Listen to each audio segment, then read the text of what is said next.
তো দেখো রসে টইটম্বুর হয়ে গেছে একদম।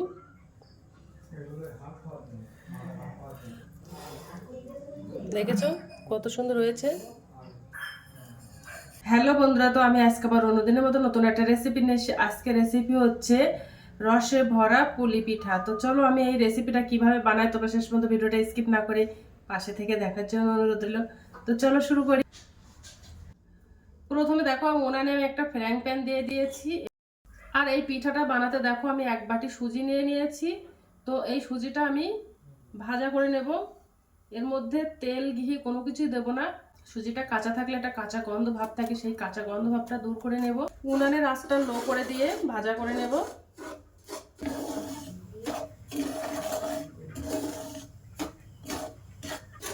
তো সুজিটা ভাজা করা হয়ে গেছে আর সুজির থেকে কাঁচা গন্ধ ভাবটা চলে গেছে। এবার আমি দেখো যে বাটি মেপে আমি সুজি নিয়েছিলাম ওই বাটির আমি 2 বাটি দুধ দিয়ে দেব। দুধটা দিলে খেতে ভালো লাগে, তার জন্য দুধ দিয়ে দেব। তোমরা চাইলে জল দিয়েও বানাতে পারো।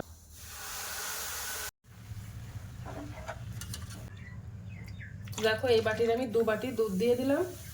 আর দুধটা দিয়ে অনবরত নাড়তে থাকবো যেন দলা না পেকে যায়। আর উনানের জালটা একদম আস্তে করে দেব। আর ভালো করে সুজিটা আমি রান্না করে নেব। আর এই দুধটা দিলে পিঠাটা খেতে খুব ভালো লাগে, তার জন্য দুধ দিয়ে দিলাম। আমি গরুর দুধ দিয়ে দিয়েছি।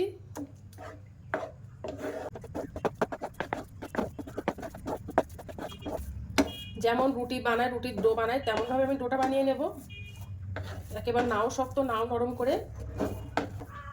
তো দেখো ডোটা বানানো হয়ে গেছে। তো আমি একটা প্লেটে ঢেলে নেব।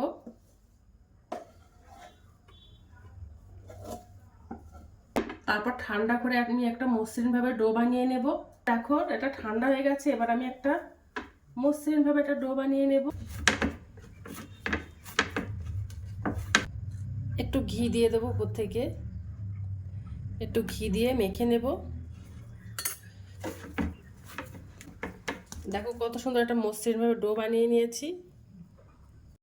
এবার আমি একটা নারকেলের পুর বানিয়ে নেব।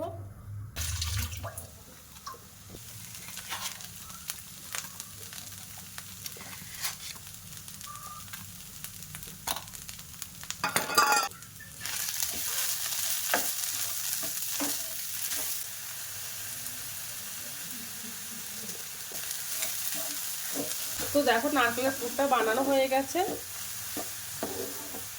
তো এবার আমি পিঠাগুলো সব বানিয়ে নেব। ওর থেকে আমি একটু ডো নিয়ে নেব। এবার হাত দিয়ে একটু গোল করে নেব। তো হাত দিয়ে একটু চেপে দিলাম।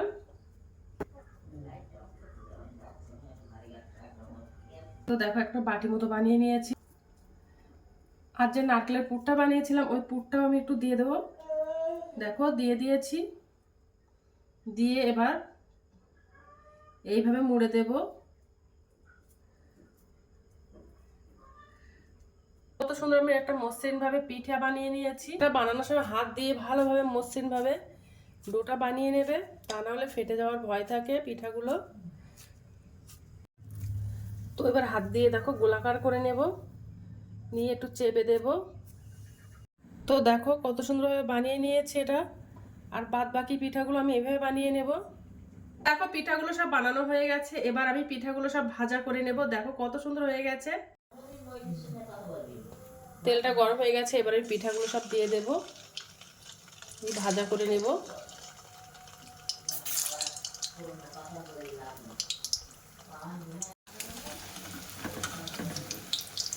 একটু উল্টে দেব। তো পিঠাগুলো একটু লাল লাল করে ভাজা করে নেব। তো দেখো পিঠাগুলো আমি সব লাল লাল করে ভাজা করে নিয়েছি। তো দেখো সব পিঠাগুলো সব বানানো কমপ্লিট হয়ে গেছে। এবার আমি একটা চিনি শিরা বানিয়ে নেব। দেখো আমি এই বাটির 1 বাটি চিনি নিয়ে নিয়েছি। এর মধ্যে 250 গ্রাম চিনি আছে। চিনিটা দিয়ে দেব। চিনিটা কড়াইতে দিয়ে দেব। তো আমি ওই বাটিরই 1 বাটি জল দিয়ে দিলাম। ভালো করে গলিয়ে নেব চিনিটা।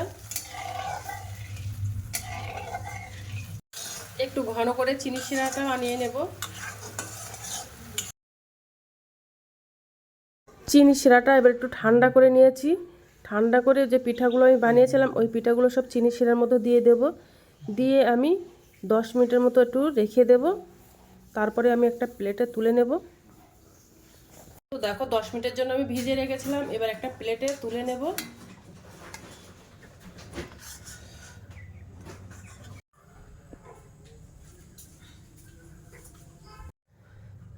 তো দেখো পিঠা বানানোটা হয়ে গেছে, আর দেখো কত সুন্দর হয়েছে, আর একদম রসের টইটম্বুর হয়ে গেছে, আর খেতেও কিন্তু অসাধারণ এই পিঠাটা।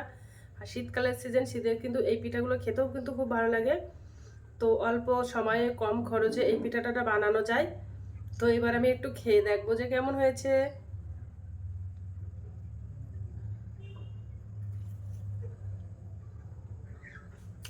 এই পিঠাটা খেতে কিন্তু অসাধারণ, চালের গুঁড়ো লাগে না, একটু সুজি দিয়েই কিন্তু খুব সুন্দর পিঠা বানানো যায়। তো আজকের দিনের মতো ভিডিওটা এখানে শেষ করছি, আগামী দিন আবার একটা নতুন ভিডিও নিয়ে চলে আসবো। তো টাটা, বাই বাই, সবাই ভালো থাকবে, সুস্থ থাকবে।